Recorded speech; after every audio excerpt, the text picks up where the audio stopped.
out to anybody that sends them, obviously a pizza pie or something, or probably just ask. It's got some really detailed instructions on building an elliptical wing of his design, but it's information that's valuable, and you can just go on and on here. It includes some templates, and I'd suggest anybody that's interested, you've seen Joe's Bucks Deluxe, and you've seen his elliptical wing, and by the way, I really do like this, for anybody out there that doesn't know. And I would suggest everybody have a copy of this. Just get Joe's address off the pamper list, give him a call, send him some stamps, or send him whatever. He's got this pretty well doped out.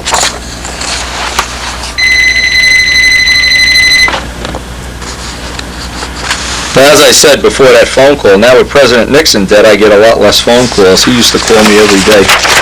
Anyway, he's got some real nice information in here I think you can use. I think it's a good little booklet, and I want to thank Joe for sending me a couple copies of this by Joe Adamusco of his Bucks Deluxe, but his new plane, and if you've been following the videos, you know his new plane is very much like the Bucks Deluxe with the elliptical wing.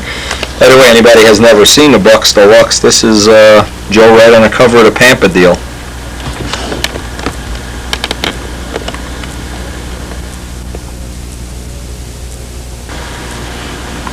Now in our flight trimming, we've basically got the CG. Let's just go right through. We're kind of happy with the CG where it is. Jim was happy with it.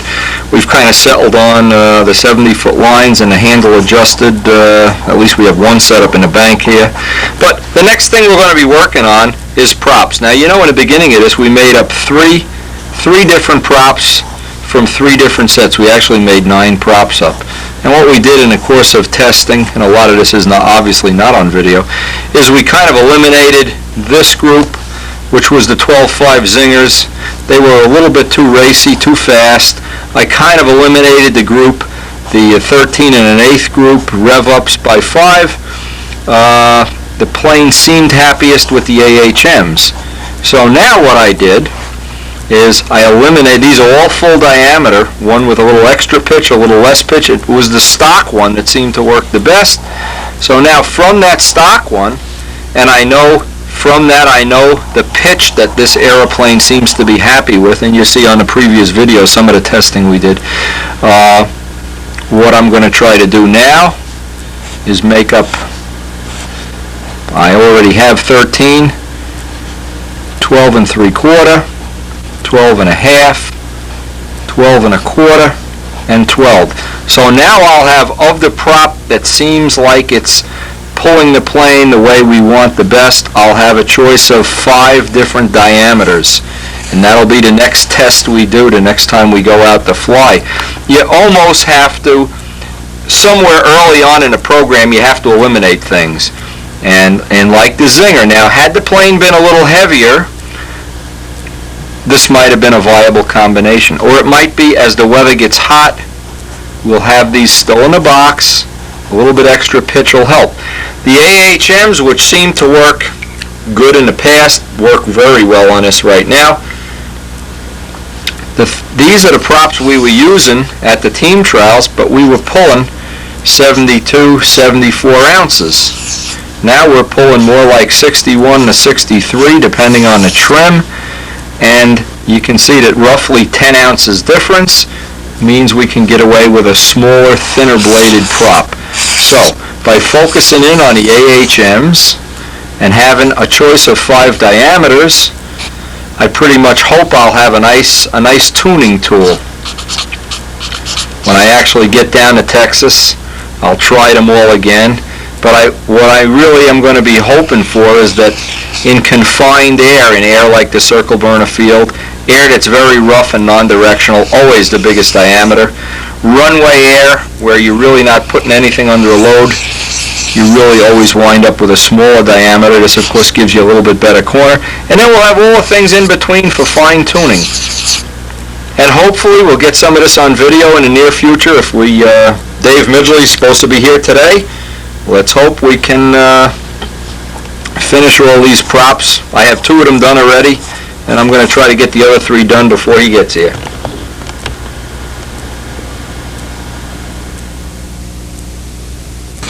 Now let's talk about these AHM props, which seem to be working relatively well. I want to lay out a few. And by the way, AHM props, the only source I know for AHM props is windy because I own the company and I bought out all their stock when they folded. So I really only have maybe maybe 100 of these props left. The props are made out of a wood called beechwood. It's a very light, very rigid wood. When you get an AHM prop, you'll notice, if you buy one, they're very thick at the tip. They're very rough. The construction of them, they were made on probably on antiquated machines. Usually the hub is kind of rough, and they never balance. They're not even close to balancing, so don't even think about it.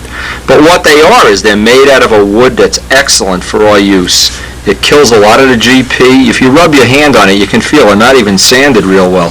So the first thing, and I won't go back and do this over again, it's on one of the previous videos, get all the finish off, equalize the blades, and one of the tricks you can do, I need to get a pen here to show how to do this, is get yourself a deal like this where you can put a pin in the hub, okay, and then a piece of paper and trace out the shape. And a lot of times when you spin them around, you'll find out the next one will be like this. Okay? And so what you want to do is equalize the blades. AHMs are not perfect. They are not in a class with zingers or any of the other high quality props. First thing you do is equalize the blades with a sanding block to this face, the diameter. You obviously can't make the smaller blade bigger, and I've had to do this many times. The other thing you can do is kind of thin the tip. Now if you look at the cross, I want to get rid of this. You look at the cross section of an AHM, it kind of looks like this. Well, when I sand it, I never take any material off the back. I just try to get this a little smoother of a transition. Get the bullnose out of it. Anybody knows about tile knows what bullnoses are. Get a smoother, get the edges, sand the back flat, that keeps the pitch true, since we're working with a stock pitch. If not, we'd Phillips entry it, of course. And then take all the material off the front so that this whole face, nice and smooth, 400 sand it, get on a couple coats of colored paint, or whatever, or just clear finish. Now you'll also notice, this is what's funny about AHMs. Sea grain. You've got some sea grain. This is not sea grain. You can see one of the things, the grain is totally different in this blade than in this blade. Look at the difference in the grain. Well, you've got to go through some AHMs before you find one that's sea grain in both blades. You can find it, or A grain in both blades, but really, ideally, it should be the same in both blades. That would be one thought. Now, you're going to have to do some handiwork on AHM props if you're going to go for this, or if you want to try one or whatever. You know, that it's not set it and forget it, turnkey stunt. But the benefit is the props are light. It's a very good wood, very good, suitable for the needs that we have. Keeps a lot of the weight, the spinning inertia weight, off of the prop. Now you can see one of the ones I've already done. I've already got a coat of red paint on here. And what I've done is I've just basically equalized the blades. That was step one. You can see how accurate that is. Real good. Now I've also taken a 13-inch and cut it to 12.5, and see what I've done. When I cut one blade, I didn't want to have just flat. I want to have a semi-elliptical tip. I can make this pattern. There's a lot of ways of making a pattern. And then when I rotate around to the other blade, I have it pretty close. One of the ways you can do this, if you have the blade, you can go over to a Dremel saw and just saw that amount off. I like just grinding it off flat with a grindstone, and then taking this off with a block, trimming it off. Obviously balancing it every step of the way. And from this point on, we're going to hopefully do a little more testing with the AHMs. I hope this week or next week I'll have the new props that I'm having molded up from Brian Ether in inventory. We'll get to try them. And I may even think about, if these are as successful at the end of the season as they are in the beginning, having a mold made so I can mold these out of carbon fiber with the blades already thinned and trimmed and equalized and everything. Brian's making props now exclusively to my mold for the 60, and we should have them in stock soon.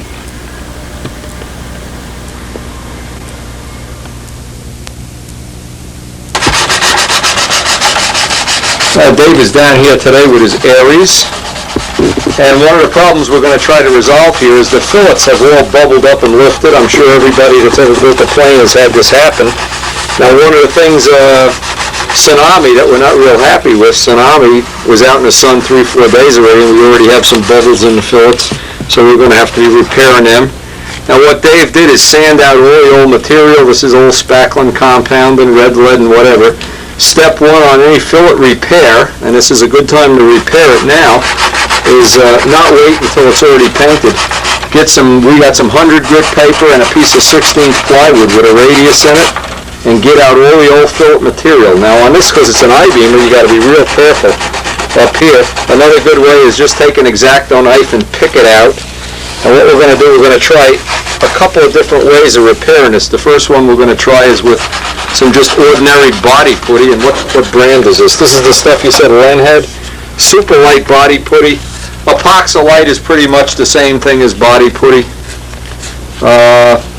We'd like to use this because then a half hour later we can paint it. Anyway, we're going to try to do this. You can see in the back here where the bubble is. We'll try to clean that all up. And obviously wants to put a super Billy Woolridge finish on here, so we don't want to skimp on the fillets.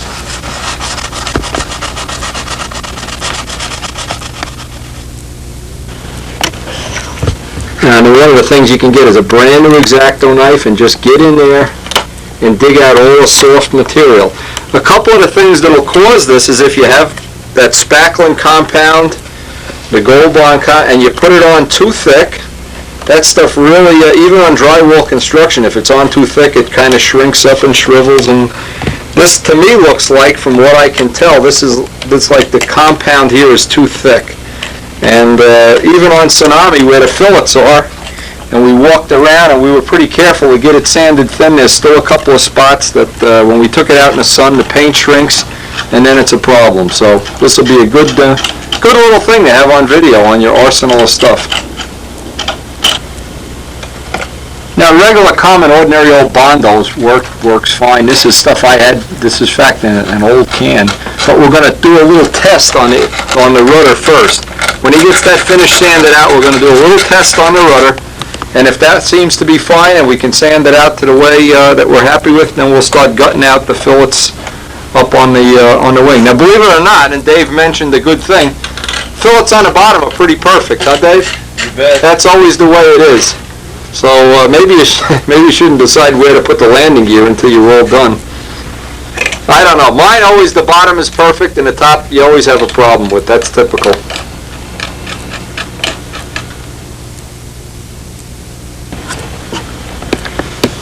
Okay, what Dave did is he mixed up a little batch. Where'd you put that batch of stuff? Oh, okay, and the good old AHM 13.4 prop. Put in a nice little fillet. We're going to give this a little test, go get something to eat, and we get back, see if it's ready. Now, you'd use this just like you use epoxylite.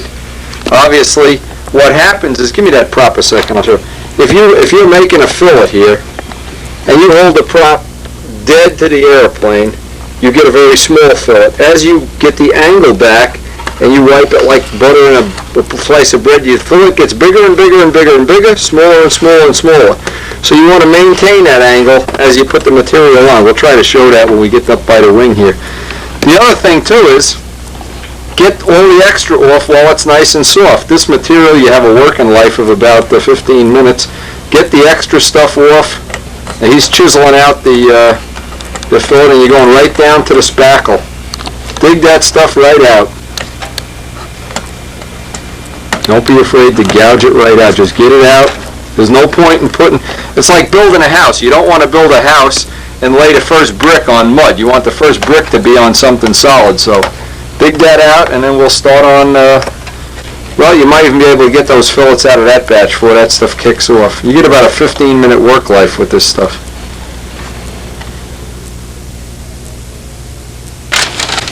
Now remember in the stunt form how Busso laid out the thing in a little thing? Well, Babe's got this laid this out for him. This is his whole paint job laid out in full scale, the Aries.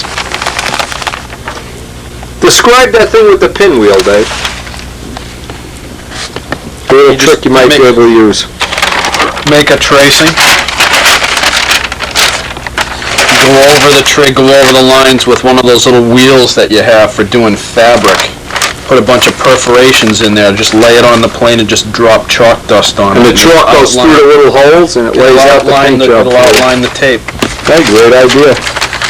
Here's the little, I don't know, logos or whatever that he's got. Let's see, look at some of the other stuff. He's got, where's that light bulb you painted?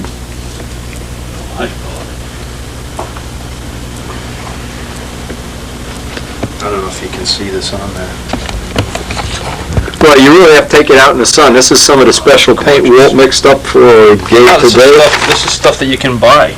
That's buyable stuff? Yeah, you can buy it all. That stuff is, that's candy apple magenta, or candy apple hot pink they call it. Anyway, he's got this all laid out. We're going to try to finish the fillets today. Oh, let's see the little pilot. He's got a little Walt Prey pilot in here. What do you got, dust on there? Come on. It's Oh, just sanding scratches. when I Poor sand guy it. can't see where the hell he's going. Nah, he'll see just fine. Anyway, we'll try to, the fillets are still drying up.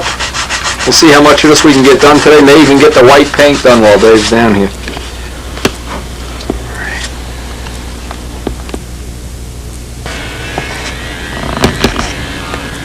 Okay, Dave's got all the fillets cut out of the back here. The rudder is already dry and ready to sand.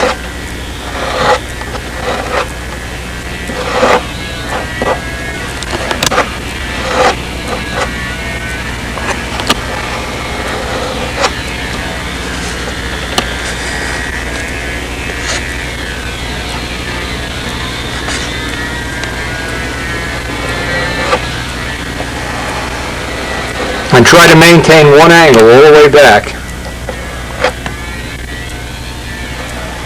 Now the hardest part to get of any fillet is where it wraps around the front. That's where you have to, that's it. Get the extra off. Wipe it on, on a cloth or whatever you got there. Get the extra off. Then take that prop and just work it down at one angle.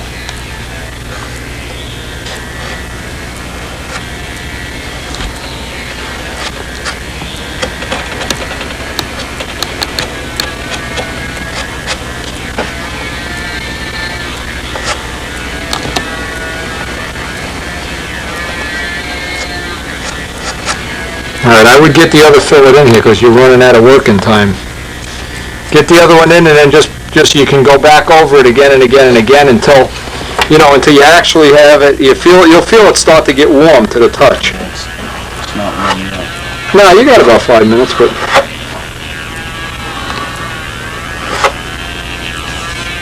now what we did, we cut out all the old material, put some thin CA and wiped it off with a Q-tips to seal the joint. Too much angle. You're leaving too much material. Give it about half of that. There you go. Right there, just like that. And now get the extra off with your bare hand.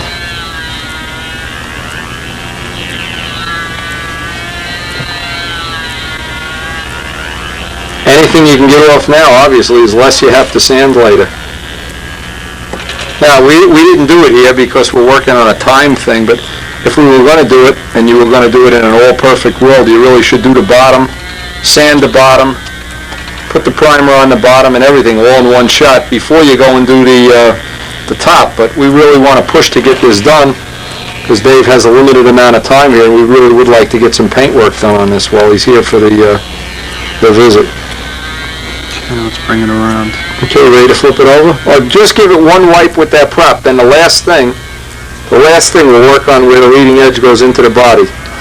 You can play with that all day. You're still going to have to sand it. It's fine. Okay? I mean, just don't let any big boogers hanging off of there. No big boogers. Any icicles or anything.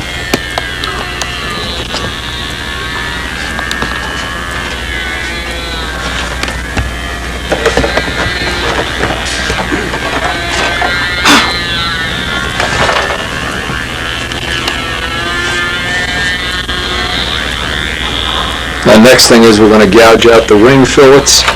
And again, have to be real careful because of the tissue ends right here, so we're going to be kind of careful about digging in there too much. I thought Nixon died. How dare he call me when he's dead? Amazing. Oh, President Nixon! Had a real nice flying session today. Did some prop testing. I think we're going to get some primer on this before the day's over. The back came out real nice. You got the back done? Back? Oh yeah, nice. And what we're going to try to do now is get a coat of auto primer on here, let it dry a half an hour or so, and then wet sand it right off and get the second coat on before Dave goes to Maryland. And he'll be back Friday to work on it again. So if we get the auto primer on tonight, it'll be real nice.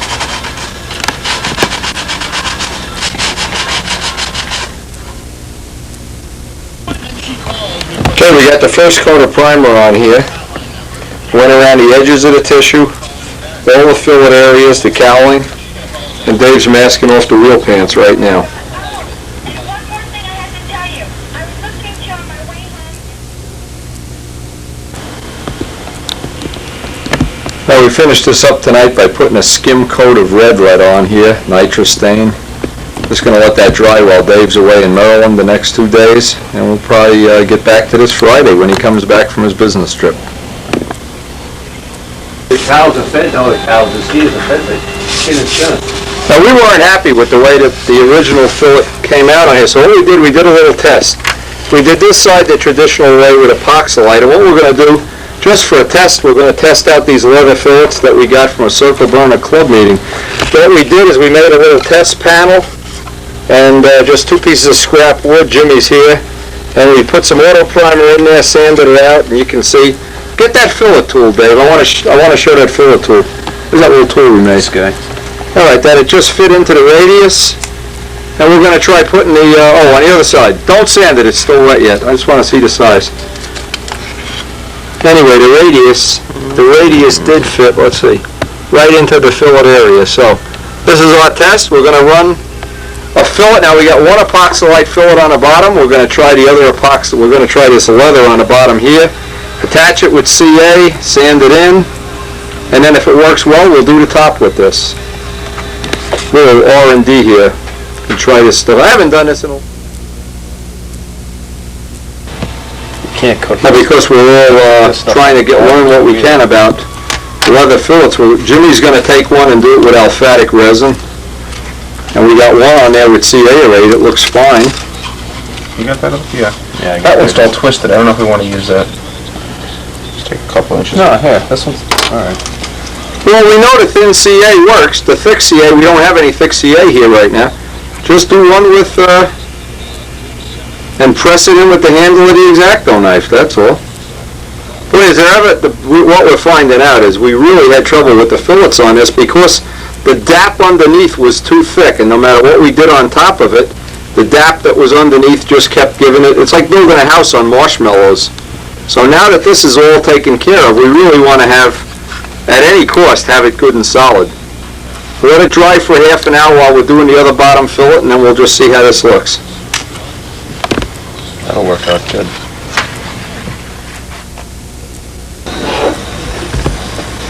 Okay, we did this fillet, and this again is a bottom fillet. We're really using it for a test with alphatic. And we try to stretch the leather in both directions, starting in the middle. Wet your finger in a bowl of water, wipe it on, and then wipe off the extra glue with a paper towel. That looking all right. We're going to V-notch it, leave it hang out a little over in the front. Again, we're still experimenting. This is the only way, really to learn about this is just do a test. We did our little test here. We did one with alphatic. Actually, ambroid looked the best, but we don't have any ambroid. Ran out of ambroid here. And thin CA, and this one we tried painting just to see how the paint would come out on it. And it looks like there's some promise somewhere. We'll be doing more of this in the future, that's for sure, but especially if we can get this Aries straightened out today. Looks all right? Yeah, it looks great. Okay, fine. The back held up because the dap was thin, but anywhere the dap was thick. Another thing too, what brand did you say you used the dap? Red Devil Light? Red Devil Light was shit for the birds. Don't use that. I used regular spackle. I don't even know what brand. I don't even have any left here. Anyway, it's easy. If you do have a problem like this, just gouge it right out. We use the Dremel tool here to take some of this out. Razor blades, dig it out, get the leather fillets out. Good way to repair.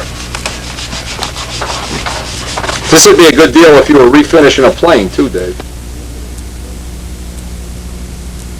TV. No, don't tell us on TV. Bucky Coots. Bucky Coots, we gotta Nice communal building session. Anyway, the tail fillets are coming out real nice now. These are looking real good. He's sanding these out for the final Aries fillet demo here. All our fillet demo is dried up. Damarel's doing top blocks here.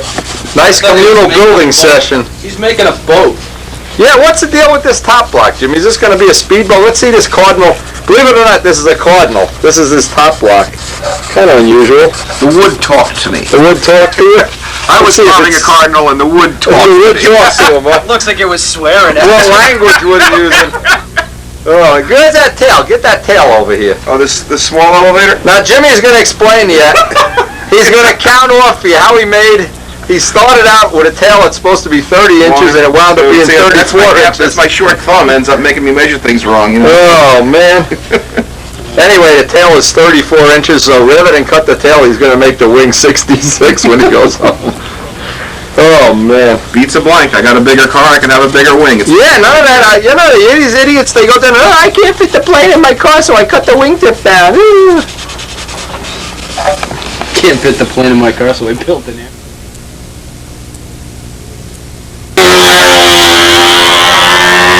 We're back at Middlesex to do some prop testing today. Jimmy's getting in a flight here.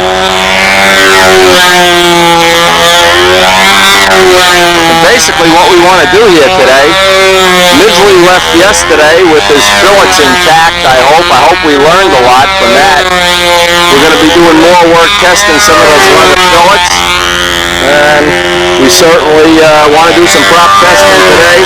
Looks like we have some dead air, but it's definitely flyable. We got 3 more props that I made up while Midgley was here to try, so if we get some video today, great. I don't know how long the air is going to hold up here. Everybody likes this toolbox so far. Remember that decoupage thing? I got pictures of myself here. What an ego trip this guy is on. Holy mackerel. Unbelievable.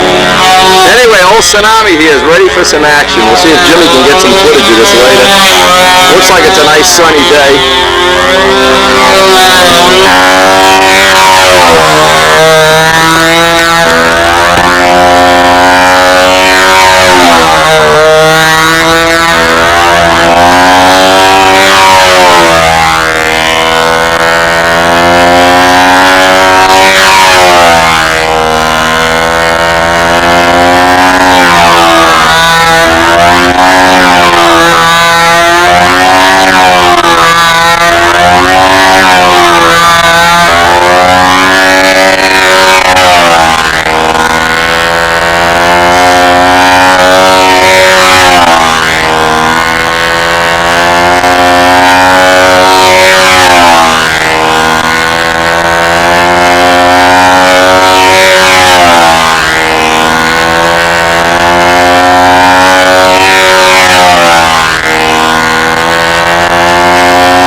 This is Jimmy's test flight with a Y&O. A Y&O 12-4 on a Tiger 51 reworked by Big Jim with an Adamison muffler. And we're really not slam dunking any flights here. The air is in the middle of that last flight that Jimmy videotaped. If you go back and look at the square H, we had a little tornado or something go through here. Some kind of little bumblejunsky went through here and a plane just took off. But anyway, air looks like it's getting ready to go, so we're going to get a couple more flights here and leave. We did get some good prop testing done today. And it looks like I have all the props that I originally made up down to 12.5-inch diameter now. And when you get much below 12.5, the corner doesn't get better, the plane just gets softer. It gets softer up top, so we're going to kind of settle in for now. At about 12.5-inch diameter, I got an AHM. I got one of the River 14.5s trimmed down, rebalanced. And we've abandoned the 12.5 Zinger for now. It has too much pitch for this light of an airplane. 12.5 Zinger seems a lot happier on a 70-ounce plane than on a, say, a 62. So, all good information so far in the trim bank. The next test will be, we have the Adamison mufflers in now. We've been real happy with the way the Mirko ran. Real powerful, real good, nice runs, consistent wheel setting. The tongue a little less power and a little quieter, but at some penalty. And the penalty is you wind up putting nose weight on a plane to compensate for it. And again, we're trying to do this with the muffler. So the Adamison muffler being right around 2 ounces, we're going to give that a try the next flying session. I also got my 2 new gas tanks in. I want to get 1 tank ready and all set to go. We got guys flying behind us now. Again, if you just walk through these tapes, you get an idea of what the trim sequence is, and maybe you can pick up some good information. We really have 2 setups going right now. We have the setup for when it really gets windy. That's the 13.4 AHM and the Mirko muffler. And when the air is half decent, we can really detune the power quite a bit. We've tried head gaskets, smaller props. In fact, when Midgley was here Monday, we went down under 12 inches one time. And yeah, it gets soft, but yeah, you can still fly it. But somewhere around 12.5 for this size weight airplane, seems like we're getting the best of both worlds here. It accelerates out of the corner hard, and we don't have a lot of the GP that you have with the 13-inch prop. When the air really gets rough, though, nothing beats pulling that 13-inch prop. The old adage, nothing beats diameter in the wind, and that's really the truth here. Now, Jimmy started off the day with a volley that the motor was really honking. It really didn't load the motor enough. We went to the wood Y&O here, and it seemed like the maneuver speed got a lot better, so it's a significant thing to load the motor. If you don't load the motor, the 2-cycle part of the flight tends to get too fast. And in this case, this one here looks a lot better than the original one. Looks a lot more in control. And then we also want to test an Adamison muffler with that little rubber stinger on the back. With the stinger and without the stinger, and see what the RPM change is. I still have the muffler coming from Augustine, that Rossi rework welded up special thing he made. And we'll try to get that on tape. Remember, we're trying to balance the plane and get the overall CG with the muffler, not the nose wheel. And so far we have a couple of combinations that seem to be... The one combination that seems like it's in the bank is the wind is blowing like crazy combination. That one looks like it's real good. The dead air combination and the good air combination still need some work and some fine tuning. But as we go through these videos, we'll just see what we see. We're really on about the third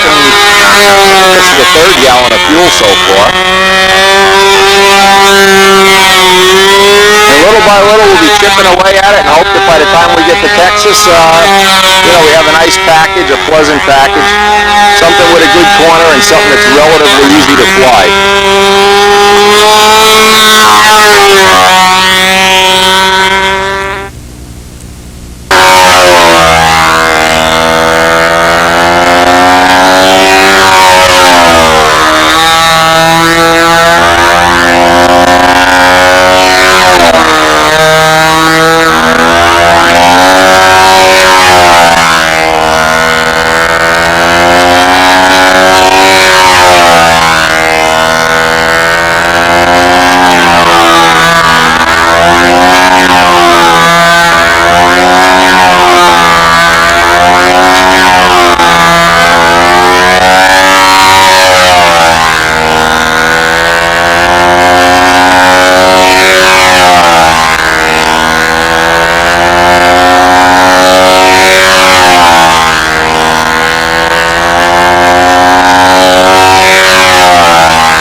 still have batteries, so we're gonna just try to get a couple more flights on video anyway.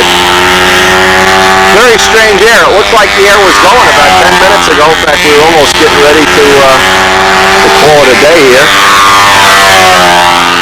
We're not going to be able to fly tomorrow. Obviously, Mother's Day, we are committed. We belong in an institution, too. Now, see how funky the wind is here? The wind all of a sudden went like tone deaf here. Very strange air. Anyway, it looks like this is the setup that Jimmy likes the best here. But we still have a couple of props in the truck to try, assuming we're going to get some flying in later. People are starting to show up here. We got people with old-time stunt planes here. What's over here? Somebody was flying something, a combat job. Johnny O is over there, the amazing one. Johnny O. People are pulling into the park here, so sneaking up on lunchtime, too. But if you never had a chance to see this field, hey, you live out in Indiana or Oregon or something, gives you a chance to see what we endure here on the East Coast.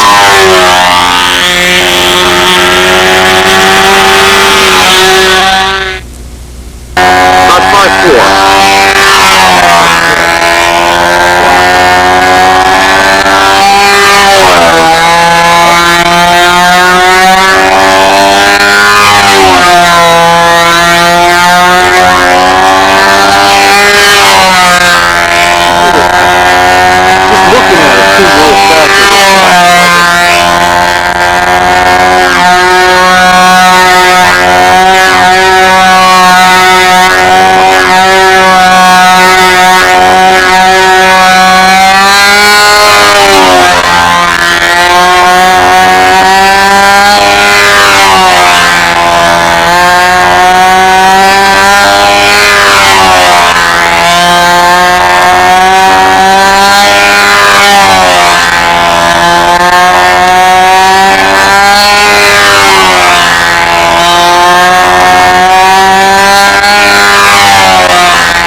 I could land like that if I wanted.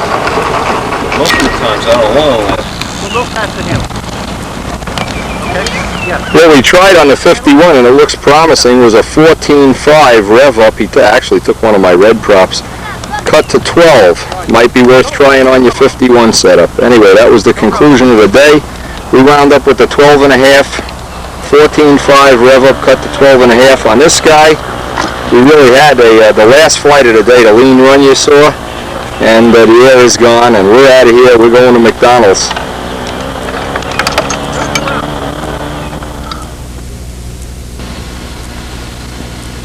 Now, after the last session down there in Middlesex with Jimmy, we came home. We came up to a couple conclusions. We want to try the new Adamissin muffler. We just polished it up here, and obviously these are available from Big Art Direct. We want to give that a fair test. This is a little bit heavier than the Merco and a little bit more restrictive. We want to give that a test. The other thing is we were playing with props all day.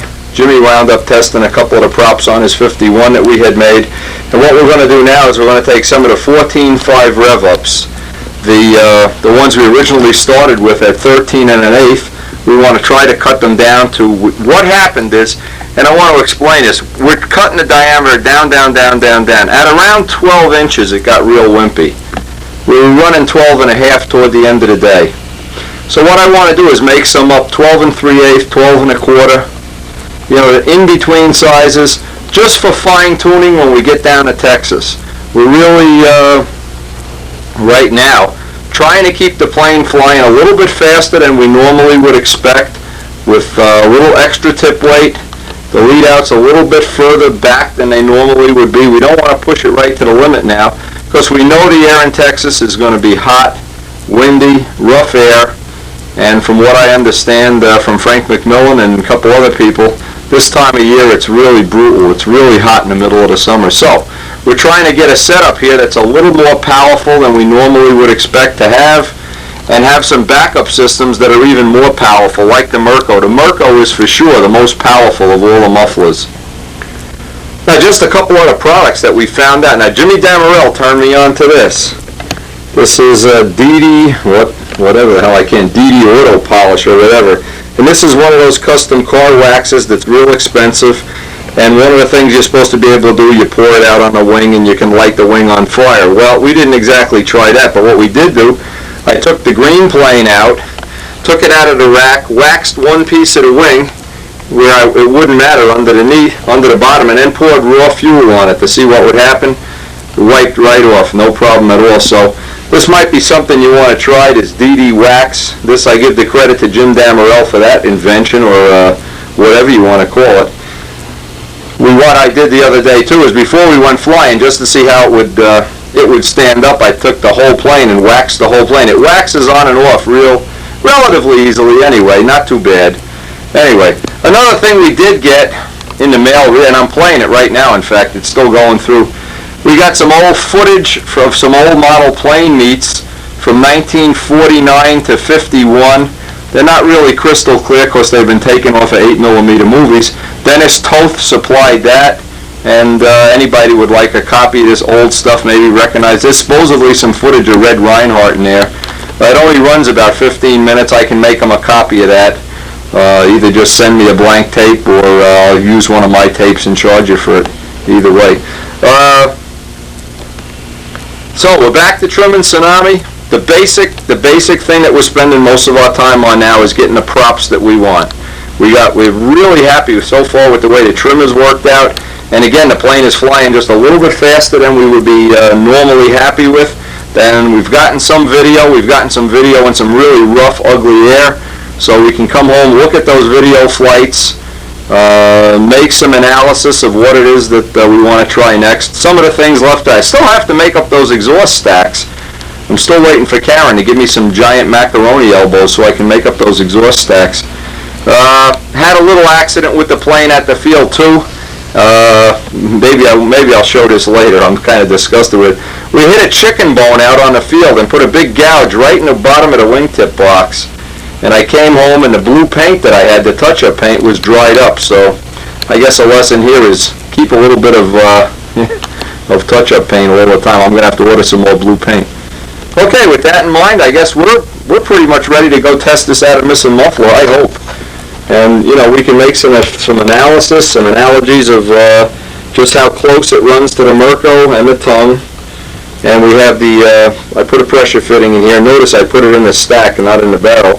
So we can run muffler pressure or no muffler pressure. Again, this is all parts of the fine tuning. This is not part of, you know, basic flight trim. This is just basically part of the fine tuning part of this operation. And most of it gets done right at the field.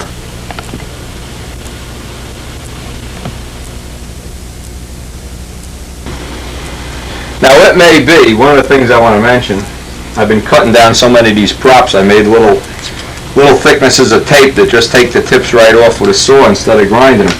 One of the things you might think is that all of this work of making props in various diameters, and boy, we have got handfuls of props we're working on. We're going to do this off camera, by the way. You may not realize how much of a trim factor a prop is. When you have, and we'll just use Tsunami for an example, a 13-inch prop, you have tremendous pull overhead, all over, top of the hourglass, but you do have to contend with the GP. When you get rid of some of the diameter, what happens is you reduce the load on the motor. The motor runs a lot freer. The brake is a lot quicker and it's instantaneous. Down around 12.5 inches of diameter on a typical 60 ship, you get a real clean, nice motor run, but the penalty you pay is up top you start to lose a little tension. Now because we have a ray rudder on here, we can go in one click on the ray rudder and we can compensate for the lack of diameter. We also have been playing with, and I've kind of been lax about it, I really should be putting more of this on camera, is as we're cranking the ray rudder in, I'm taking tip weight out, so that there's combinations of things that seem to work, and I'll try to put some of this down on paper. Having a prop diameter, we know the biggest we're going to go is 13 1/8, the smallest is 12. So what we're really going to wind up with, somewhere at the end of this day, or the end of this week, we're going to wind up with, I bought another dozen of these, we're going to wind up with 1 in 1/8 inch increments. We're going to try to go down 12 7/8, 12 3/4, 12 5/8. Now what it allows you to do too, let's say you get to a field, and this happened to me in Washington State, you get to a field and the motor just won't pull 13 inches of diameter or 12 1/2 because of the heat, the humidity, or whatever. Well, one of the ways you can get that motor run right back is by reducing the prop load. It gives you a nice variable. You can change it, bingo, and if you don't need the diameter, there's some conditions, runway air for instance, you generally don't need a lot of diameter. When you're flying at Middlesex, Edison, these confined dirt bowl areas, you need the most diameter. When you're flying around trees, you need the most diameter. Turbulent air, most diameter. When you get out on a runway and you're trying to contend with whip-up, you can do with a lot less diameter. So what we're going to try to wind up with, again, and I won't put this all on video because it's very time-consuming, I'll probably spend the rest of the day, 1/8 inch increments. We'll obviously take the finish off with acetone. You've already seen this many times on our prop videos and whatever. And then I'll paint them all. The paint is there only to protect it so you don't get fuel in it. If you're not concerned with the props matching the plane, an idea might be take all the finish off, put a coat of clear dope, 2 coats of clear dope, rebalance it, go out to the field and find the 2 or 3 that you really like and then paint them. But again, just to give you an idea, there is no more powerful tuning tool on the plane. I don't care what anybody says. You can read all the bullshit you want about tune pipes versus 60s versus 46s versus VMAX. This is what does the work. The work is done by the propeller. It doesn't, if you have a motor that's putting out a lot of power and you can't translate that into line tension, it's of no value. It's no value at all.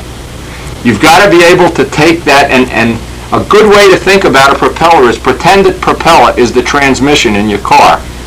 No matter how powerful the engine is, if you're in the wrong gear, lugging up a hill in too high a gear, or trying to start off from 5 miles an hour in 4th gear, if you're in the wrong gear, there's a tremendous penalty.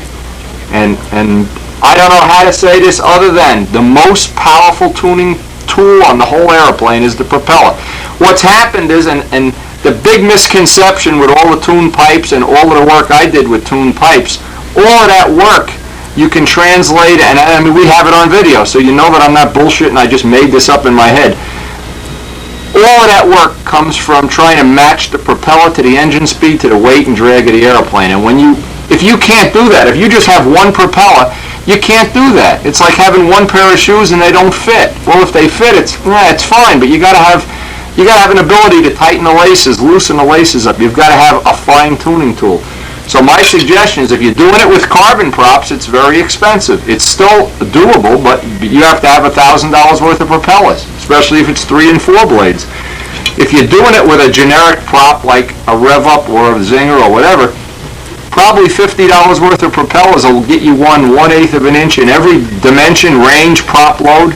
You go out to the field and you'll see, as you increase the diameter, line tension always gets better. As you decrease line, you're going to get more corner, you're going to lose a little line tension, but in this case you can make it up with the rave rudder. You can make it up with a little tip weight. When you go down in diameter, go up in tip weight. Go up in rudder offset. Line rake a little more. Get used to how the variables work. And if you can see how I'm struggling through 2 or 3 gallons of fuel with no 2 flights the same, just playing and playing and playing.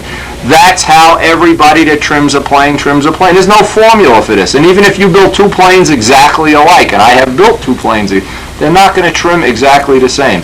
You have to find out how the variables work in them, try to follow it through on a video if you can. That's why we videotape the flights. Now, it's handy that I had Jimmy down there. Jimmy is a good cameraman. Well, let's see, I haven't looked at the video yet, so maybe he isn't such a good cameraman. But anyway, if you can get the basic direction that you're going to go in, you're going to be way ahead of the guy who has 110.6 propeller, and he tries to take the needle valve. He's not going fast enough, so you go in on the needle. Now you lose the motor run. Leave the needle where it is. Keep the motor run. Change the propeller. Have a collection of propellers, and you'll be way ahead of the game every time. I hope this isn't too boring, but this is what you're going to find out somewhere up the line. You go look in Ted Fancher's toolbox, 50 propellers. Go look in Walker's toolbox, 50 propellers. You don't see anybody go to the Nationals with 1 propeller. It's out of the question. Anybody that knows what they're doing is going to have a lot of propellers. That's going to be their biggest trim tool.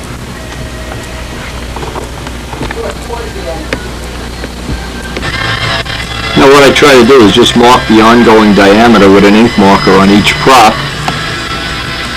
just for reference at the field, so I don't have to go crazy going through them at the field.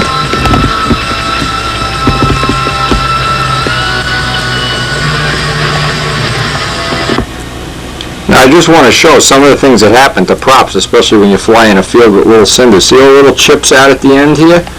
Now, you may think, oh boy, what a pain in the neck that is. Well, it's true. When you fly on a field that is full of little stones and stuff, you just can't help but get a bunch of little nicks and dings in all the props. Now, these are the ones we tested the other day when I was out with Jimmy. These have all been on planes. They're all chewed up, and pretty much every one has some little stones. Now, what I'll do is I'll whip out the balancer and rebalance each one before I put it back in its bag. Once it's in the bag, it's balanced and ready to go. That's how I know those props have been tested or not tested.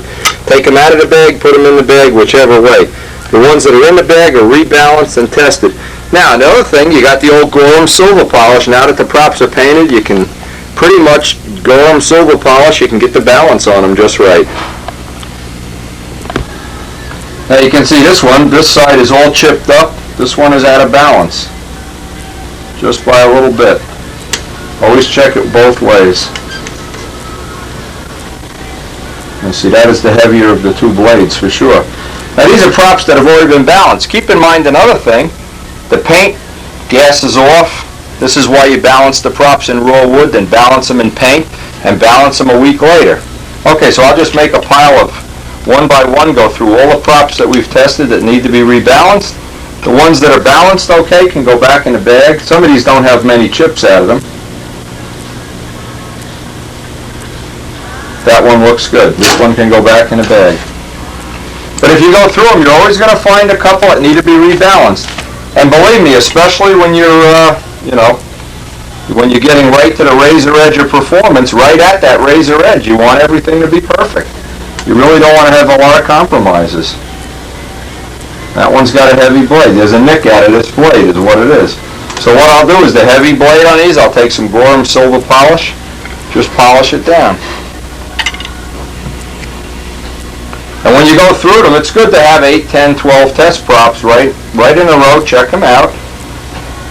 But you can't help, at least where we fly, you just can't help beating the hell out of them.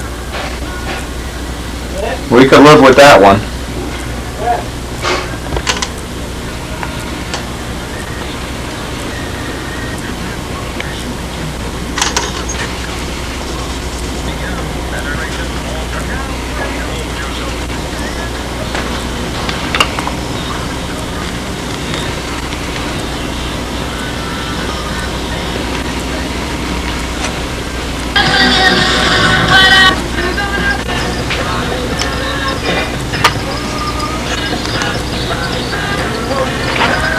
I know it may seem boring and it may seem like it's an ongoing thing, but I leave, from this point in the season on, I leave the prop balancer out and I leave the red paint in the gun, since this year's props will probably all be red. These are ready to go. They've been rebalanced. Now after a prop gets about a week old, and after you've flown it and found that it works well, you can make little notations on the hub with the ink pen. So I leave an ink pen right in the toolbox too. Make some little notations. This worked good on a hot day, on a cold day, on a windy day, or whatever. And you'll wind up with probably the most valuable tuning tool you'll ever have. And believe me, in my lifetime, or my whatever time you want to call it, I've seen so many people come over here, oh, I got a plane that weighs 70 ounces, oh, it's a pig, it won't fly, blah, blah, blah. You get the right prop on it, you can make almost anything fly. I've had planes that weigh 132 ounces qualify in the top 20 at the Nats. I think that speaks for itself. Anyway, props are a very important part of the thing, not to be overlooked, and I'm looking forward to the next test session. We have a new one here that we worked on, hand carved it, took a little bit of the pitch out at 12¼ inch diameter. So now I'm going through today's mail. I got a couple of pictures to show you, a couple of neat, interesting things. This is Jim Armour's Tucker Special, I believe, but I'm not sure. He was second at the vintage meet. He sent such a nice letter, though. I got to read you some quotes from this letter. Windy, not many people notice, but I started flying U-Control in 1947 at the tender age of 12, so we know he's 90 years old. My first ship was a baby boxcar with an Olsen 23 running on ignition. All we could do was go around in a circle. Even the adults running Olsen 60s, etc., would never think of doing an inside loop. Practically unheard of in our small town. We flew at night on a baseball field. The caretaker was a modeler and could turn the lights on. Looking back at that golden age of modeling, I get a warm feeling and realize how far we've all come. Jim Armour, the concourse winner in Reno, 1984. Congratulations. The ship looks awesome. Absolutely beautiful job. And this, of course, is some photos that Steve DeJulia sent up. He was at the stunt forum. This plane appears briefly on the stunt forum tapes, but believe me, when you look at some of the detail shots, and I look these over real carefully, trying to critique them, look at some of the nice, absolutely nice, neat paintwork. And I'm putting a push on. Now listen, DeJulia, listen to this. Pay attention. Build a Cardinal. Build a Nobler. Build a Stiletto. Build something real nice. This is just an absolutely, look at all the little artwork and ink lines. Now I went over this thing, and it show you what a nasty guy I am. I went over this plane, and I really went crazy trying to find some little mistakes, and there were. And one of them is the joints on the ink lines. But other than that, there's not a lot. Now this is Steve's shop. This is interesting. Look at the radial engine clock in the back. By the way, Steve, mail me that. Make that up for a concourse trophy for yourself. That's really beautiful. He's got all his little paint cans and whatever. He watches all the videos, obviously, and you can't build a plane like this without some information. Now, looking back at this, I'm hoping that in the near future we're going to get Steve to build a full-body stunt ship and contribute some more photographs. Thanks to everybody that's been sending the photographs in, and of course we send them right on to Tom Morris for Stunt News, so don't be surprised you see some of these appearing in Stunt News. Steve, build a Cardinal. Now we had a short session today, and what we did, we tested the Adamson muffler. And in testing the muffler, we had, let me just make this clear.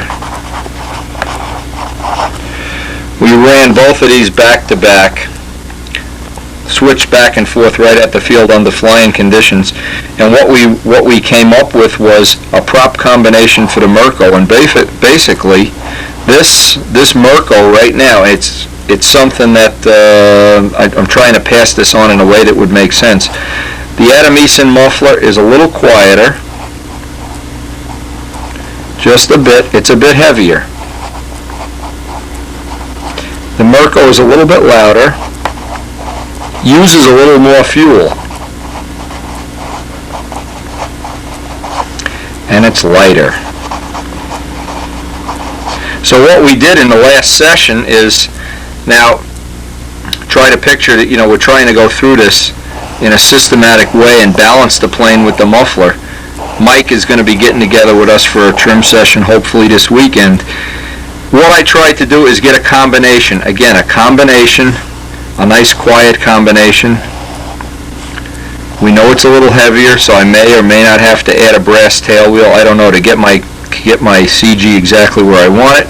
But with the Merco, it's just a little bit louder, and by using a little more fuel, I may be able to drop down here. Remember I went through the fuel thing? I may be able to drop down to 7.5%. I'm supposed to be getting in the mail another Merco. Now my Merco, the tail piece is $475.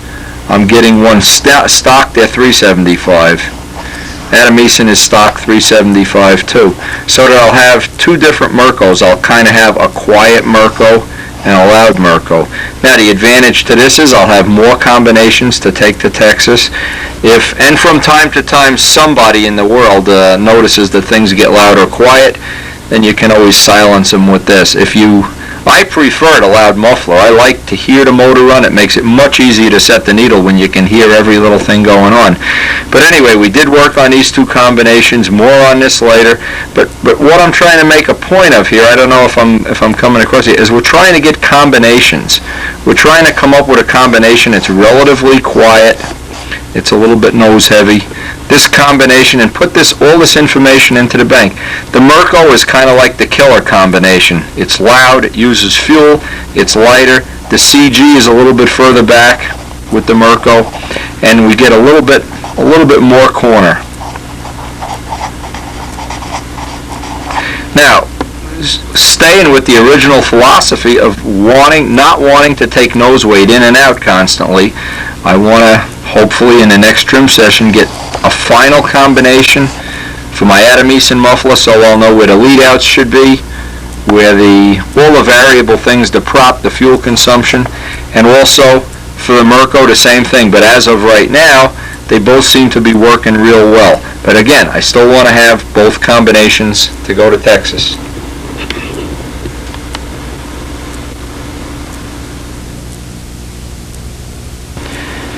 Now here's another thing. When you have a restrictive muffler, now typically on a scale of 1 to 10, a Merco is a 10. A Merco is a blast from the past muffler. It's almost no muffler at all. But as you make it more and more restrictive, it usually gets quiet. Fuel consumption gets less. But one of the things that happens if you kind of think of that scale of 1 to 10, as you get down here, when the mufflers start getting quiet, you need more pitch in the prop. Now this was apparent. I have my de-pitched, the ones that are 13 and an eighth, and they're stock, and 13 and an eighth. Remember that combination? It's de-pitched. Well, the de-pitched prop will not run with the quiet muffler. It's too wimpy and too weak. The de-pitched prop works fine with the unrestricted muffler. So now we have even more combinations to play with here. What we want to try to wind up with, again, we're trying for that double combination. A quiet setup. Generally, when it gets quiet, you need a little more pitch, and we're talking about a half of a pitch here. We're not talking about 6-pitch props or anything. We're talking about a 4.5 or a 4 3/4.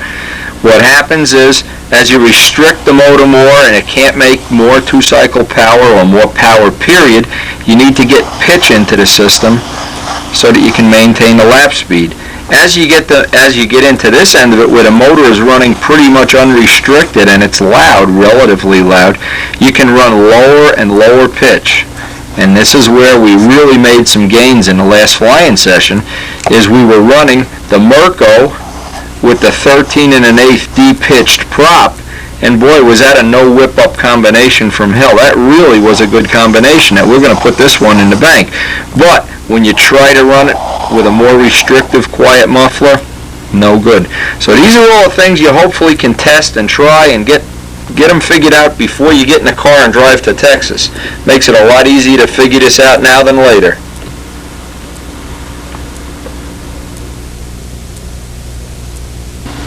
Now I know a lot of people that don't realize or fully understand how to trim a plane, and that's okay. There's plenty of videos on the different trim. But what they don't realize is how many flights it takes to trim a plane. Now, typically, and Al Rabe was the one that said it, so I definitely will give him the credit for it, that a plane is never trimmed. It's always ongoing. You're always trying new things, trying more combinations. The day you stop flying a plane is when it's fully trimmed. It's always an ongoing thing. Now, I don't quite go that far, but if you've noticed, I've spent a lot of time showing how the philosophy that goes into some of these combinations, some of the technical things that may or may benefit you. Even if you have Steve DeJulia's tutor, you really have an ongoing thing of constantly trying new combinations, new things, new mufflers, new fuel setups, new motors, whatever. I don't go as far as saying it's never trimmed, but with Tsunami, what we're going to try to do is get to within 2 weeks of the Nats. And I'll make this kind of clear. And 2 weeks before we leave for the Nats, I basically am going to take and try to fly every day. Now, hopefully, if the weather is good, I will get to fly every day. In reality, you probably get every third day you lose because of wind, rain, or whatever. But if I get when I get to within 2 weeks of the Nats, then I kind of like to stabilize the program and say, what's my 2 or 3 best combinations? Let's fly all the combinations every day. And typically, if I go out in the morning and it's dead air in the morning, and then you get maybe an hour of nice air, and then always the afternoon gets nasty. So I try to expose myself to all three different situations. So when I get down to Texas, I pretty much have the setups that I've talked about in this trim videos in the bank. I know which prop will go, which muffler, what fuel I'll be using, what glow plugs, blah blah blah blah blah. It's always easier to do it at home, and then at some point in time, figure out your capability. Now, I know Jimmy Casale used to finalize his trim maybe a month before the Nats, and then he'd just fly it. He was very successful doing that. Other people, you see them making trim changes right at the Nats. Before an official flight, they change the prop or whatever. Both of those are okay, by the way. But for myself, with my age and my reflexes, which obviously have seen better days, I'm going to try to settle in on this guy 2 weeks before the Nats, so it means I really still have about a month to experiment.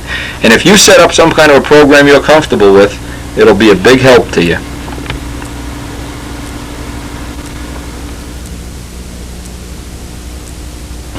Now, just one final thing I want to mention. Contests are coming up.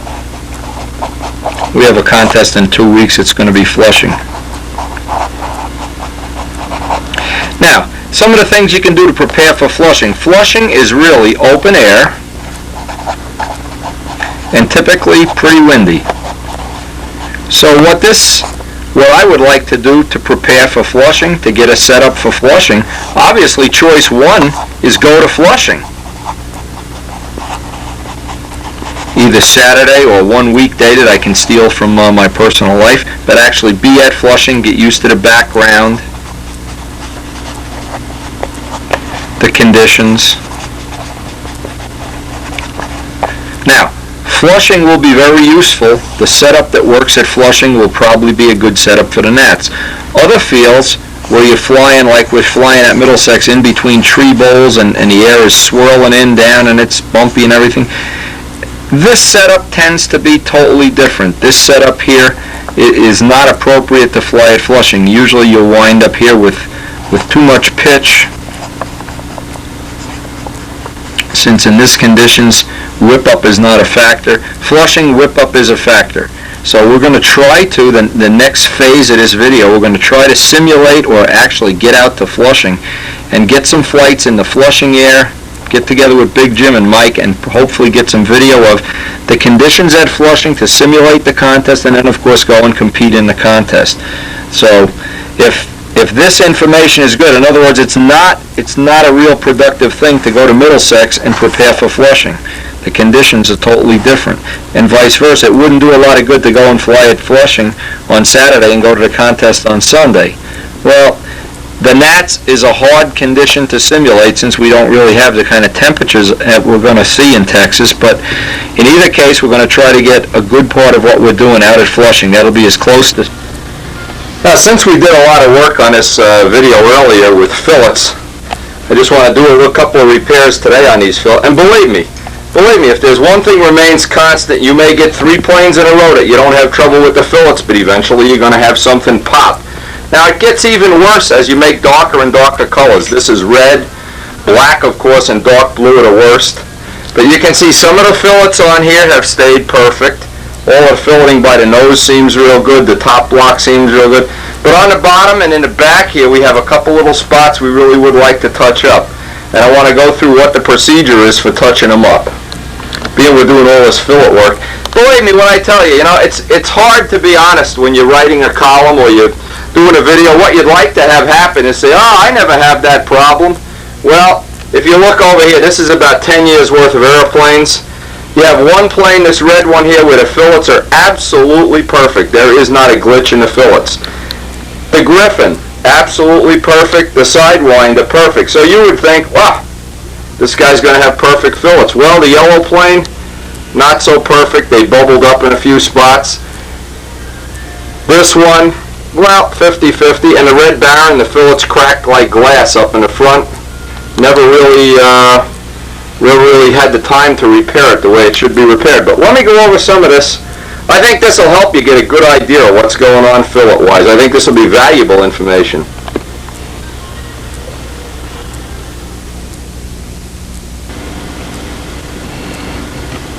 I think if you understand what happens to fillets, why they pull away and bubble, the material, whatever paint you use, and lacquer is of course worse than any epoxy, it wants to constantly shrink.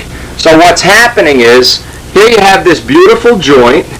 The bigger you make the fillet, the more leverage this has to pull a material off the fillet. Now even though these are wood fillets, you would think they're going to be perfect. Well, they're not exactly perfect, and the reason is pretty obvious. We didn't put enough clear on here to really, we try to cheat the clear. I think if I would have put about 10 more coats of clear in the fillets and sanded it down, I could have gotten away with some of this. But anyway, what's happened is there's a few little bubbles here. The bigger you make the radius of the fillet, the more chance there is the material is going to pull away from the wood. Now this is important to understand. All the places on here where the fillets are small, back by the stab up here, they're absolutely perfect. Where the fillets are large, there's a spot back here I don't like. There's a few spots on the bottom. If you understand what happens, the material is shrinking and it wants to pull away. So if you had a perfect 90-degree point, it would have no leverage. There's only a 64th of an inch of material and it can't get a good grip. That's why the fillets on the red plane are so good. You saw Midgley's had a problem with the fillets. Well, it doesn't matter really what material you use, epoxylite or whatever, but we're going to try that thing with the leather fillets. Another thing, in the future, we're going to try to look at fillets more carefully and try a couple of experimental things. The leather fillets are one. I have a couple of ideas of things I want to try with fillets as far as auto primer and stuff goes, but I'm going to work in the direction, hopefully, of coming up with a formula that, even though you make the fillets as large as these are, and I like the look of the big fillets, it's kind of a semi-scale look, I'd like to, document at least how I'm getting them and how, what I've had luck with, what I haven't had luck with. The thing I wish I could tell you is, I never have any problem with that. Well, with this particular plane, there's no spot on the plane where the material is pulling off the wood. What's happening is, where the wood fillet ends and the wing begins, there's a very small strip of dap going on the top and bottom. And it seems to be the same as Midgley had. It's pulling away from the dap. the DAP isn't getting a good enough hold on it. So maybe what we're going to have to do is eliminate the DAP out of the program. The red plane tradition that has the real good fillets, those fillets are solid CA. They're very tiny, but they're solid CA. Maybe we'll try to in the future. I don't think this plane would have looked as good with the small fillets, but I'm going to do some of the repairs on. Now here's what we're going to do for this repair. I think this would be pretty graphic. You always have a 90-degree edge on a fillet. And what happens is, here's the material you have here, and it wants to shrink. And this area right here, this radius, the bigger you make it, well, you have a leverage arm here. It wants to pull away, constantly pull away. So if you're having trouble with fillets, the first trick, of course, if you can use it, is to make the fillet smaller. Second trick, and this is the problem I wanted to outline that we had with this plane, the wood fillet that's in here is fine. But what happened is, right here, we put a little bit of DAP, if you go back and look at the video, right here, and what's happening is now this material is pulling away from here, so I have a little bubble right here. The fillet itself is fine, it's this little bubble. Now typically, if you look at any plane, and I mean probably Tsunami here is a good candidate, where the top block joins the rudder. Go look at all your planes and you'll see right here, you'll see bubbles. Most of my planes suffer from that. Again, the way to cure this is an exaggeration, is to find the midpoint of the bubble, cut it with a razor. Puncture a bunch of little holes around here, drop some thin CA with, by the way, I just got some nice Teflon tubing from an electronic supply store. Get that tube of CA and put a few drops in here, rub it, press it down with Q-tips. Now what it does, it makes little spikes that hopefully are going to grab, they're going to hold in there. That's what we're trying to do, is get them to hold.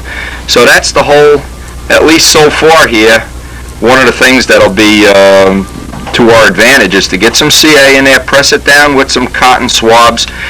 If necessary, sand the paint with 1200 a little bit, put a little touch-up paint in there, let it dry overnight, and then buff it back out. But usually you can get away with the razor. Now, when you make the cut, brand new number 11 blade is okay, but even better is a razor, a double-edged razor. Puts a very thin cut, and in an extreme case, you can put two cuts, two small cuts. Now you'll probably have two little stripes going down a fillet that aren't the right color. Well, sometime you can just get the touch-up brush and run some touch-up paint in there, let it dry a day or so, and sand it out and buff it out. But anyway, this is the good, hopefully, the technique that we're going to do on Tsunami right now. Cut them with a razor, get some CA in there, and try to get that repair firm.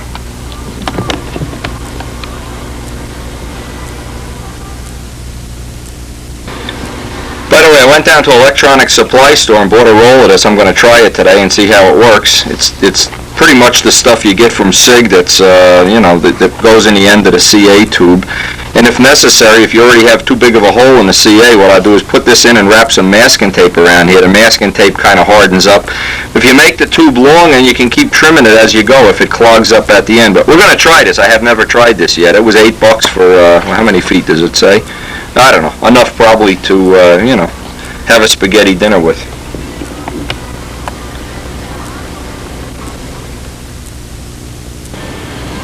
I cut a piece of this tubing off.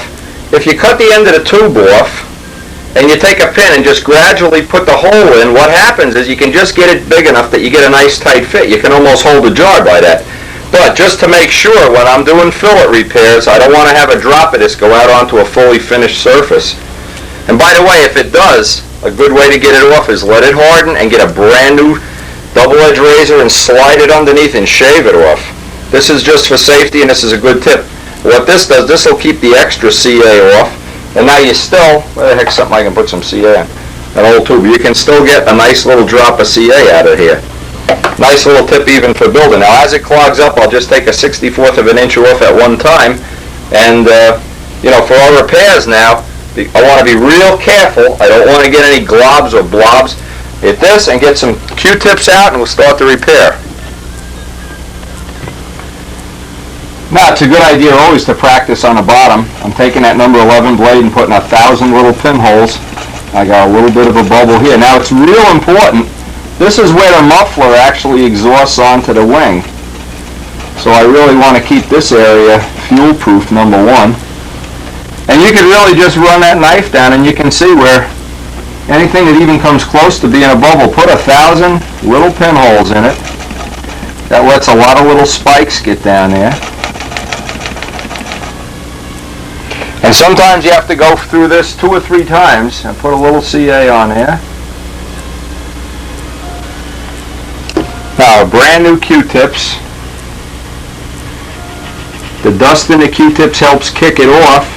It's okay to use old CA on this too, by the way. And you've got at least a reasonable repair. At least now you can feel it with your hand. It's rock hard now and it's solid. And this is good to use on any plane, from a profile to whatever. Now you've got that down nice and tight. Now it's a good idea. Get out the old Gorhams. Get a little paper towel and some Gorhams. As soon as it kicks off, you can get that area buffed up. Look at the paper towel. As soon as you see red coming through, you know you're gonna break through the paint.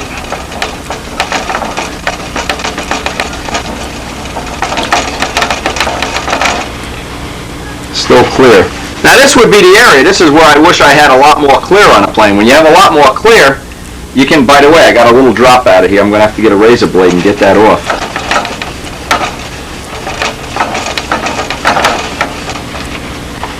There's really no college course on doing fillets, that's for sure. You got to kind of get along on your own. Okay, that looks like a pretty decent repair now. Sometimes you can just pop that little dot of hot stuff right off the finish. Yeah, it really didn't stick that well. Now see, it's starting to turn red, so I know I'm getting... At this point, I may have to put a little bit of paint on here to finalize it. Now, another thing, because this plane has so little clear on it, remember we really did put a thin, clear finish on it, we, from time to time, buff through a spot. Now, I was buffing up here the fillet, and I cleaned this all up, and I got the ink line just getting a little thin. And I want to mention this, because a lot of people don't realize that keeping a finish when it's super light like this, keeping it nice, is an ongoing process. You know, from time to time you're going to buff through a little bit. When you do, get out the little jar of touch-up paint, a very thin brush, put some clear on the edge, get a coat of black on there. And obviously one of the things we'll do is right before we actually go to appearance judging, we'll walk around with all our little touch-up jars and, you know, to hopefully get out there and there won't be any big gouges or anything in there. But it's an ongoing process. It's not something you do and then it's done and then you never have to do it again. The buffing, we're buffing the plane little by little with the Gorhams more and more. I've been using this DD wax on it and trying to keep the finish as nice as possible here. And from time to time you go through. When you go through here like we just did, well, don't be afraid. You know, I just want to thank Bob Harvey from Norfolk, Virginia. He sent me up some Air Classics magazines here. And it's been a long time.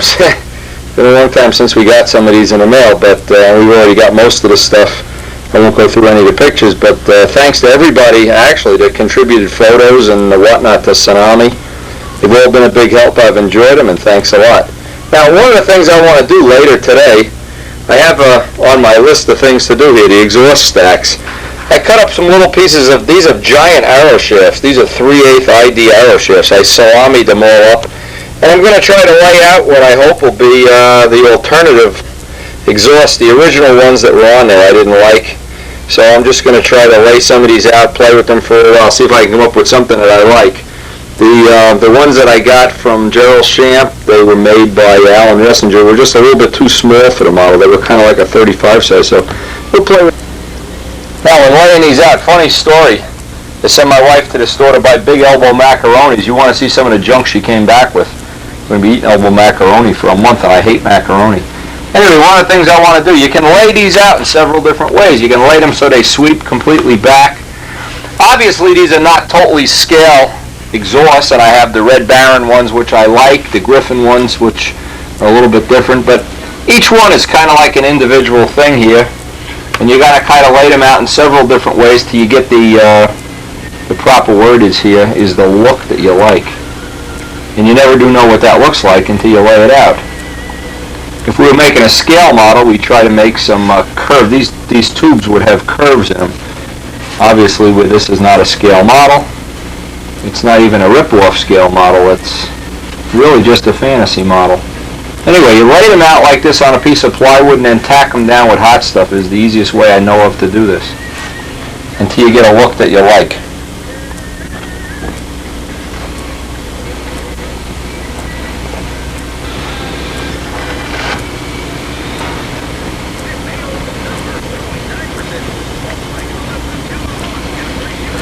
Now I got the CA on here, just to tack glue it in place. It's on a piece of 16 plywood. You know, what I had to do is take each one down to the grindstone and get the angles right, because here's what happens. If you don't have the angles right, one will stick up like that, one will be crooked. So once you get all the angles right, now you can rotate them like organ pipes, down, up, down, and I'm trying to make, obviously, something that looks at least semi-scale. Now what I'll do now is I'll cut this and grind this all flat so all the pipes are equal. See, they're not equal yet. They're all on a different angle. I'll take this down and block sand this down so they're all kind of equal.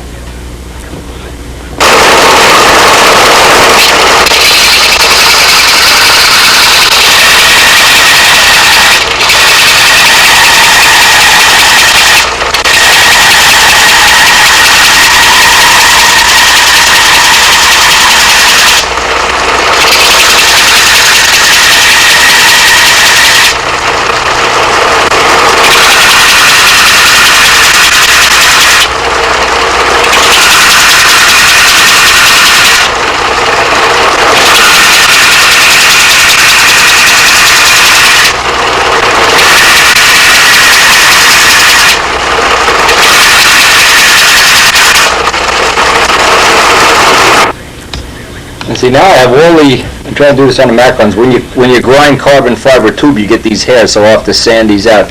But I do have them all kind of in alignment. See if you can see down them, that they're all straight, they're all pitched down on a little bit of an angle now. And now I can trim off this 16th plywood and sand this all down. At least get a rough idea if this is what I'm going to want on there.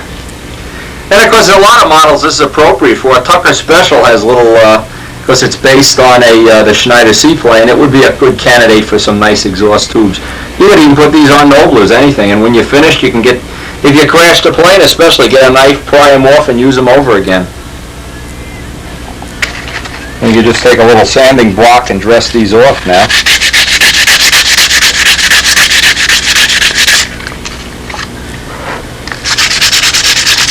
Of course, you only want to make one up now just to get an idea if we even like these, if this is going to be a size and a shape we like.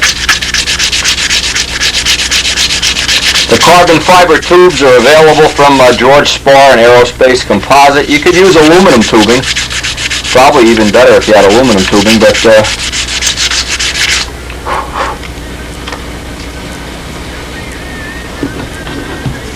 next step is we can take and trim off all this extra 16 plywood and then do a little test fit and see if we like the shape.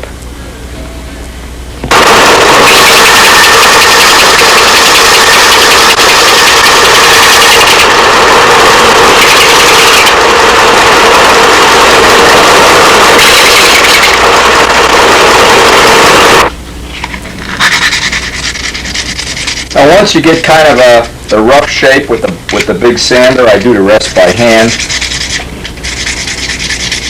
Now believe me, one of the hardest things is to go make the matching set, and if you make two left hands or two right hands, they're no good. You got to make a left hand and a right hand, just like a fuselage side, if you're going to put an angle in them. So I'm going to sand this one out before I start the second one, and take a look at the model. Bring the Red Baron up here on the table, take a look at how I like this relative to the Red Baron. The Red Baron had the ones I really like. And then take Alan Ressinger's ones out, which are a smaller scale, and kind of look back and forth. I can still punk out here and put the little ones on. Because these are carbon fiber, they're really pretty light. They add almost no weight to the plane. Besides, this plane needs a little bit of nose weight anyway.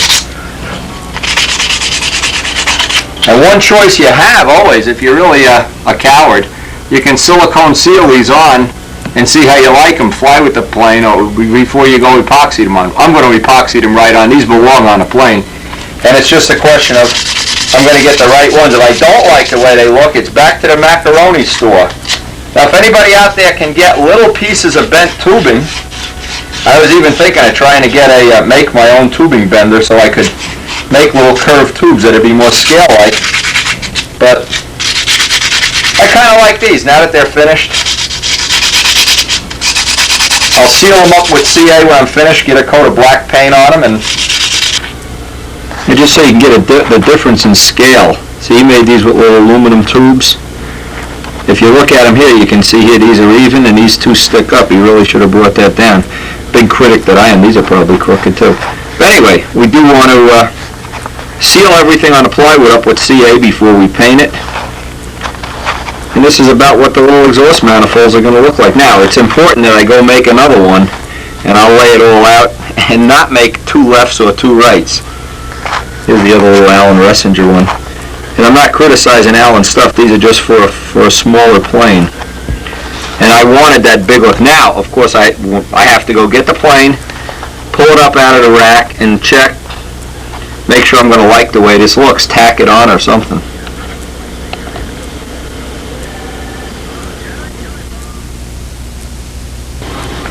Now again, I'm going through with the, let me get the left one on here. It's funny, when Midgley was down here, he said, you got to put the stacks on it, you got to put the stacks on it. And I didn't have made. Now see, these just, to me, look a little bit too small. I'm not crazy about these.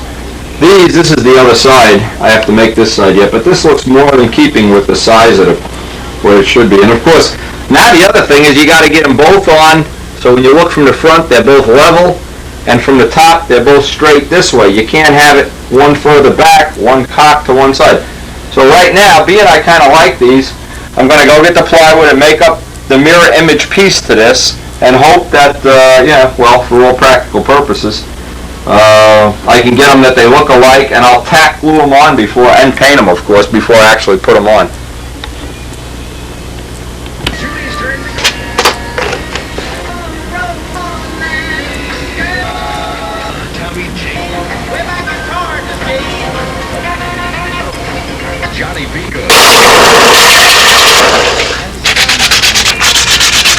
Now, one of the things I always do is, you have them equal, line up the bottoms and see that the bottoms are the same thickness. Line up the top, see that the top is the same thickness, and then look from the front and see if you have the same angle. Otherwise, you're going to have one exhaust pointing down, one crooked. Actually, these are pretty equal, if I don't say so myself. Adds a nice little touch. Now, I'm going to final sand these out off camera and spray paint a coat of black paint. One of the great ideas I had that never panned out, I went and bought a can of barbecue paint. So these would be done with the real header paint that a real Mustang is done with. No good. As soon as castor oil got on it, it dissolved the paint. No good at all. So I'm going to do it with the black acrylic and then put a coat of clear on it and just leave it shiny. But for now, I'll sand these out off camera and get a coat of paint on them. Now what I did, I changed the blanket on a table. Anytime you sand carbon fiber, get rid of the blanket. I vacuumed up. Try to get your hands as clean as possible. Now what I did, I laid some masking tape with the sticky side up. See how sticky this is? And then I just dropped these into the tape. And then taped this onto a piece of scrap balsa wood. Now I can paint these conveniently and keep the back free of paint because I want the epoxy to stick. I don't want to be gluing to paint. I want to be gluing to the raw wood itself. Alright, so what I'm going to do now, I'm going to take, and this may save you some time in the future, I'm going to brush a coat of black on it while the paint is still wet. Run outside and spray a coat of clear on it. This way you don't get any brush marks. And once that dries, I'll be ready to install. You can do that with any parts, actually. If you don't want to change the paint in the gun, just to spray two little parts, like landing gear or whatever, brush it on and then go spray a coat of clear. That gets rid of most of the brush marks.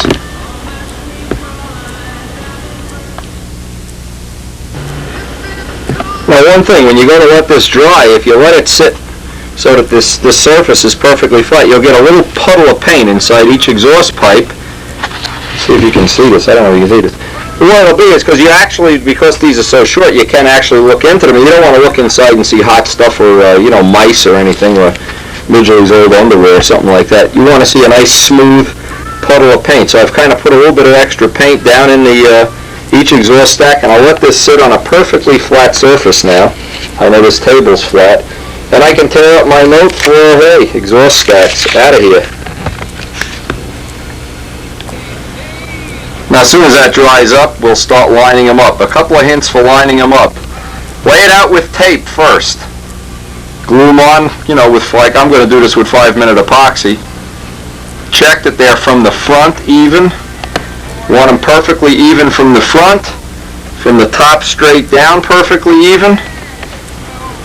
And wipe off all the extra epoxy with alcohol while they're drying. You can kind of babysit them for 5-10 minutes, and then they're on there for the duration, one way or another.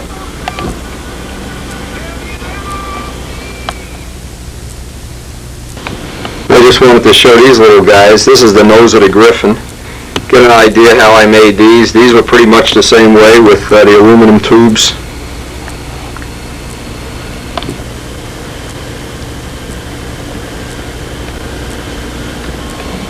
And with summer coming up, this may be a guy that we retrofit up with that Russian 60. We'll want to give that a try. This is a perfect candidate for it since any motor fits in here.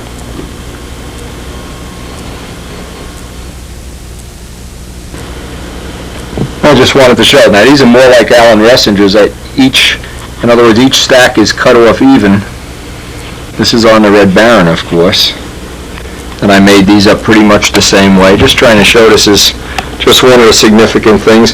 And you know, it's all these little details on a plane.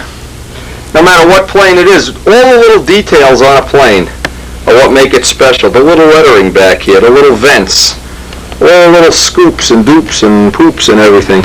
Everything that makes it special, like these little scoops on the top, on the nose. That's what to me makes it a special plane and not just the the run-of-the-mill kind of average everyday airplane.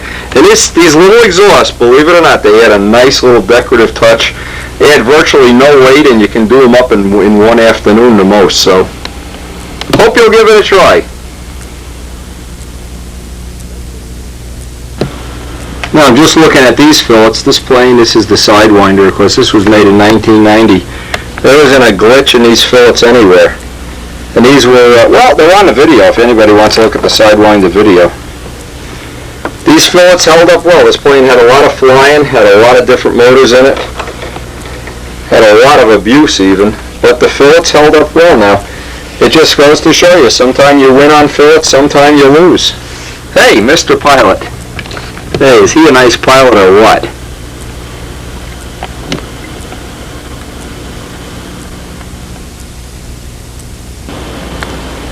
One last thing I did, I had a little extra time today. I made an extra set with a smaller set of arrow shafts. And I'm going to kind of, before I actually install these, I'm going to put them on with tape in a few different ways. I'm not satisfied with all of them just by holding them up the way they look. I just haven't got the look I want yet, so I'm going to kind of shelve this project until I can get some bigger aluminum tubing. I want to get it, so see, this looks too big and this looks too small. I just don't know. I'm going to try to get some aluminum tubing as one of my projects, one size bigger than this and smaller than this before I actually put these on. So we're going to shelve this and hope we can get some other projects underway here.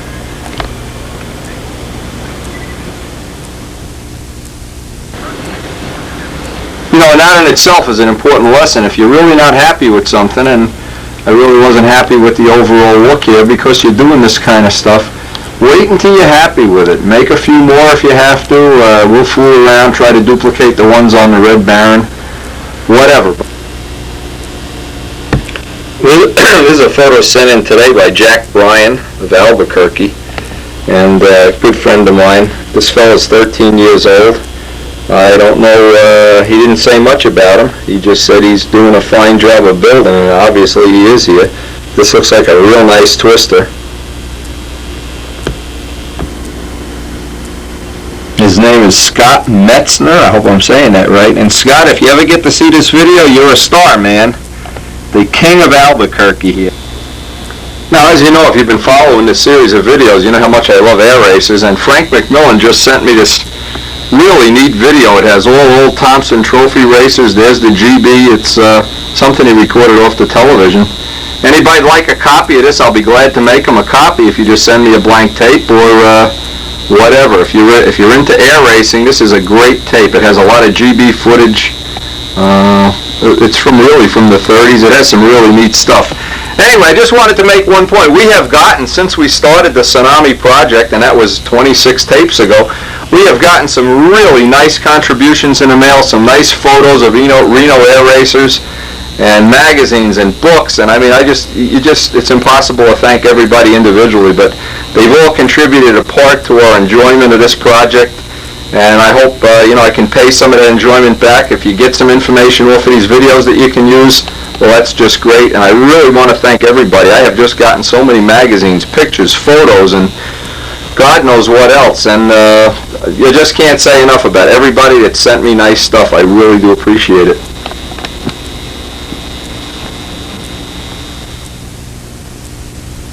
Suit pressure at 50,000 silent. The flying in the attempts in the Norbend exploits. It does look a little from Los Angeles. Designers of air races. Of flying. And an airplane that was Roscoe Turner Firecracker Special, another competitive time, which with the engine was developed, turned to Vatics and Flano Mark Hubali by World P-39. However,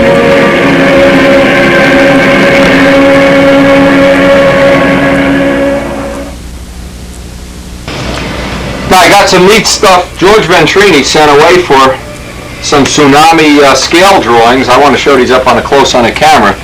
They just came today. What we're going to do, we're going to send these out and try to get them photo enlarged up to 6 feet span, because the intention is we're going to build a 6-foot RC model of Tsunami.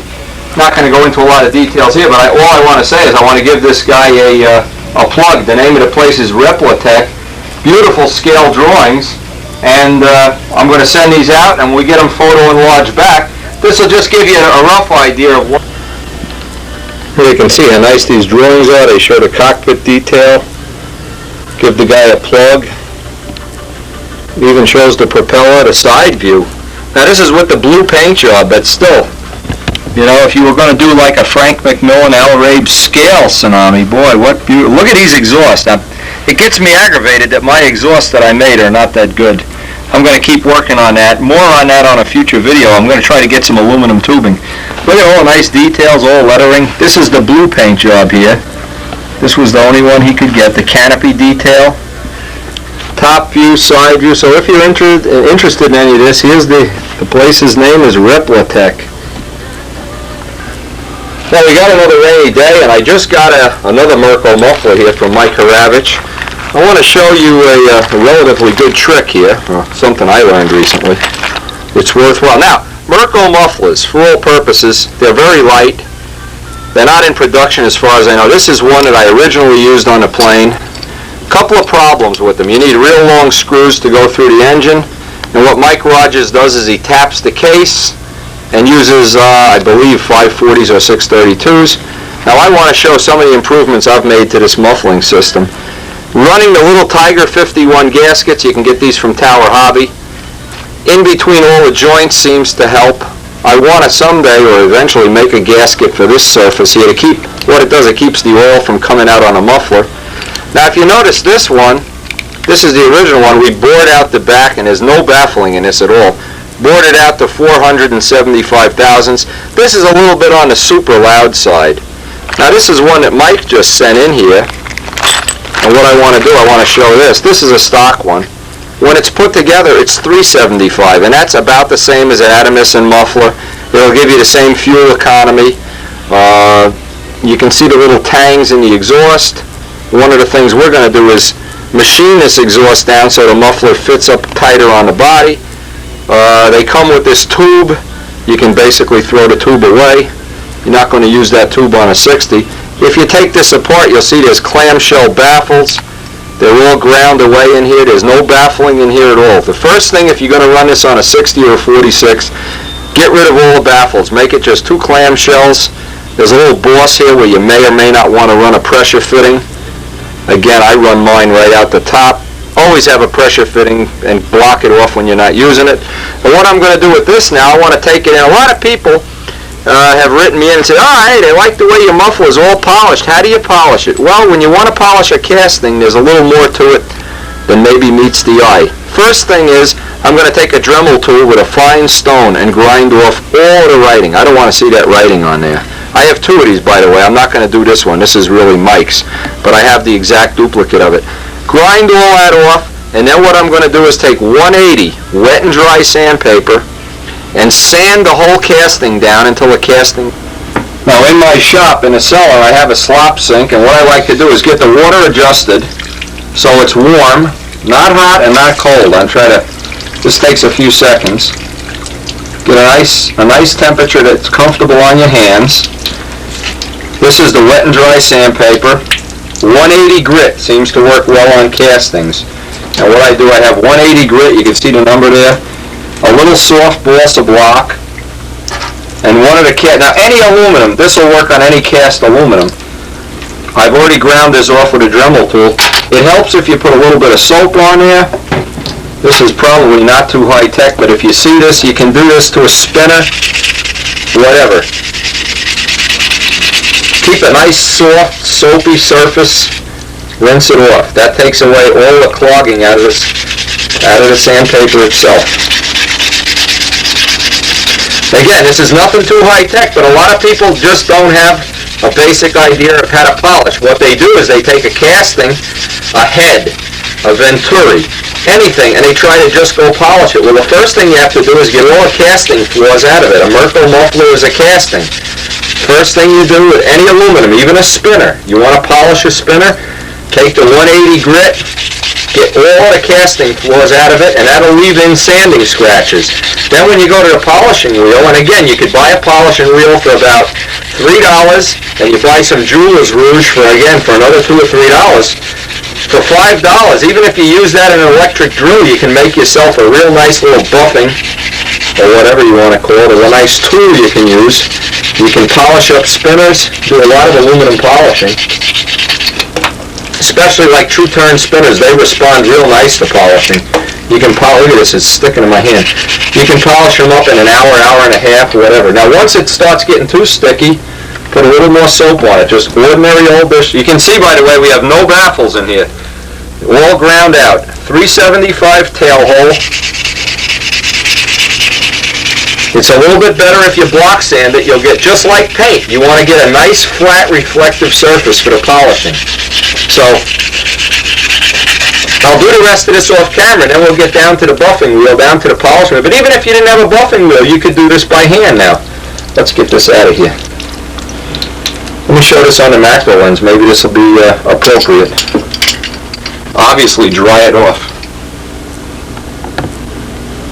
You can see what the finish is like, when you get the muffler itself. It's kind of rough. Some of them, like Art Adamison's mufflers, come sandblasted. Doesn't matter, you can get rid of the sandblasting.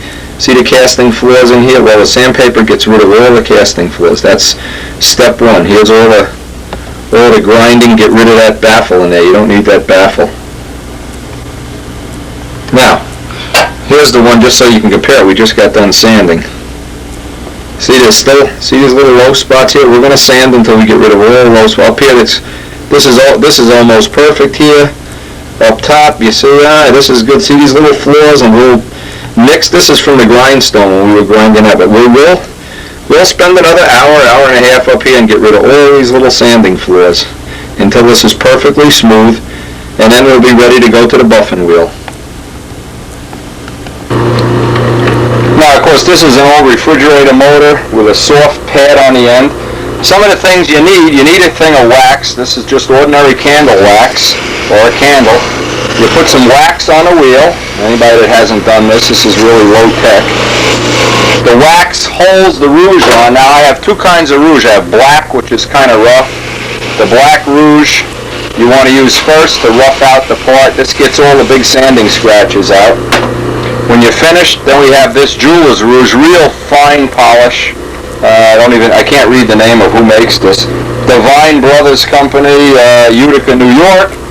It comes out in little pieces like this. This is like $4 or something for this, so it's not a big deal. Then I also have a medium grade, and I got this from Joe K. This is a medium grade stick. You can see how quick this goes on to the wax. This is really nice stuff. So anyway, you want to see now, different materials polish differently. So a casting is usually a very hard thing to polish. You want to take a spot that you're not really going to see. In this case, we're not going to see this. And just run a little test and see how it's going to come up, just like buffing a plane. You never want to polish this way up, because as the wheel is coming down, it'll knock the part out of the end. You always want to be on the downstroke of the wheel. And you don't want to press so hard that the part gets red hot. All you're doing is burning metal away.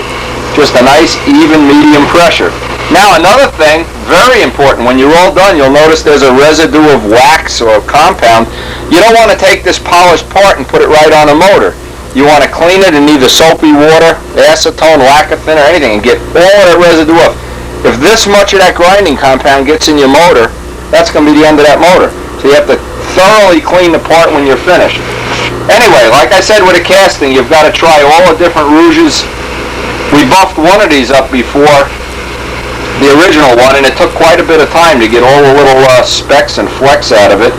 But it will, if you stick with it, you will get a real nice finish on it. I just want to get one part of this done so you can see, and then I'll do the rest off camera. You can see already it's starting to come up, just like paint. Don't overpress. If you feel a part getting real hot, put it down and give it a little bit of a rest. And you move around on the wheel. Now I can see this is going to come up real nice real soon. I polished up a bunch of spinners for someone, I don't remember, a year or so ago. And it was, you know, an hour or two of work, maybe 2 hours to get it really, you know, concourse level finish. But you have to get out the sanding scratches first. You can't just go polish a casting. It really is not productive. You don't get the nice flats. There we go. That's coming up now. Okay, you can see now I get rid of some of the compound. We already have. See if we can get this up on a... Let me try the macro lens. It's not always that easy. Now, let's see if we can get this. You saw how long it took me to do this. Okay, you can get an idea. Now, you see, you still have the swirls. You still have the swirls from the polishing wheel to contend with. And that you take out by hand with Gorhams. But that's a good start. And I hope this, I'll do the rest of this off camera, I hope this gives you a little idea of just what's involved in getting one of these pieces polished up. Now another tip that may help you when I'm doing a clamshell muffler, an old Max muffler or Merco, is to actually bolt the muffler together, and this way you get the seam, a nice polishing in the seam, and you obviously just have to worry, you know, don't grind the head screws down with the wheel or anything. Now the last part of any polishing job, any good polishing job, good old-fashioned Gorhams. Put the final little polish on by hand, and that's about as good as you can get it. Now what you need, because some of these mufflers, you can see this one leaks, is to get that oil off. Well, a couple of things that'll help. You can just polish it off. If you keep after it after every flying session, if you polish it, especially with a little bit of Gorhams, what'll happen as time goes by, it'll get shinier and shinier, and the stuff will come right off. The only reason it's hard to get off is because there's a rough surface there. If you get the surface nice and smooth, just like smooth paint, and once it's smooth and polished, and what I try to do with this plane anyway is every time I come home from a flying session, I try to get it all cleaned off with Windex, re-waxed, and polish the aluminum parts. Now I just got back from George Ventrini, anodized wheel collars, red anodized wheel collars. I had a Merco muffler that was polished and black anodized. I think Mike Rogers has it. Anyway, one of the reasons we're going to be doing this is Mike Rogers is going to start working with us this weekend on trimming out the plane, get a final trim on it before 2 weeks away from our first contest. And hopefully one of the things we're going to be using is either the Adamson muffler, the tongue muffler, or this muffler. Haven't gotten a muffler back from Augustine yet, but again, you know, we expect that to be a late summer project. Finish the polishing up with some paper towels, and now we'll have our final trim with the muffler. We're about a ½ ounce, a Merco is a ½ ounce lighter than an Adamson, and a tongue is a ½ ounce lighter than a Merco, roughly. So we have 3 trim features without touching whatever's on the crankshaft of the engine. No weight on the crankshaft of the engine. No changes. Anyway, so I hope this gives you some idea of what you can do as far as polishing goes. It's a little time consuming. You got to have the proper tools. But you can polish spinners, you can polish mufflers, you can polish really anything made out of metal. It'll stay polished relatively well. Keep after it on an ongoing basis, and you'll probably